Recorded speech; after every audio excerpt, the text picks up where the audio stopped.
Looking to find ideas for making easy, inexpensive gifts? In this series, you'll learn about a number of projects that you can put together in a short time while learning about quilting and sewing techniques. In today's video, you'll get a quick look at some ways to use up your leftover blocks. If you'd like more information, links to free patterns and step-by-step instructions will be listed below, or you can find them under the Small Projects tab at learnhowtoquilt.com. These eyeglass cases can be put together in an afternoon with minimal sewing experience.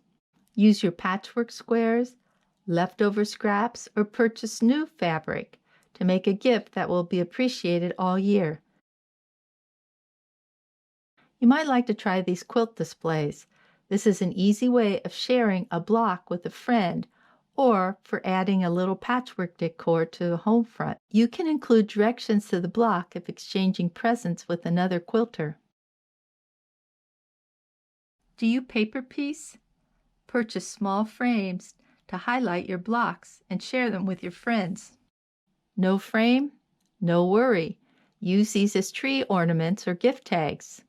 Or insert them in cards. You can add a nice greeting inside, or you can give them as note card sets. You'll find a number of other paper piece patterns at our website, along with step-by-step instructions for beginner paper piecing.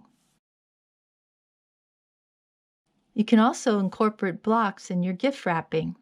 Here's a nice bag that can be reused in your family during special celebrations. The best part, no wrapping paper to throw away. I love I Spy quilts, but often end up with leftover blocks. When I collect a pile of these, I'll make an I Spy scroll. It's a great learning tool for teaching vocabulary and for helping kids to use their imaginations. You can always turn those leftover blocks into pot holders or mug rugs. Just remember to use thermal batting for pot holders. Hope you get a chance to try out one of these projects. And don't forget to stay tuned for the next video in this series. You'll get some ideas for making quick and easy table toppers.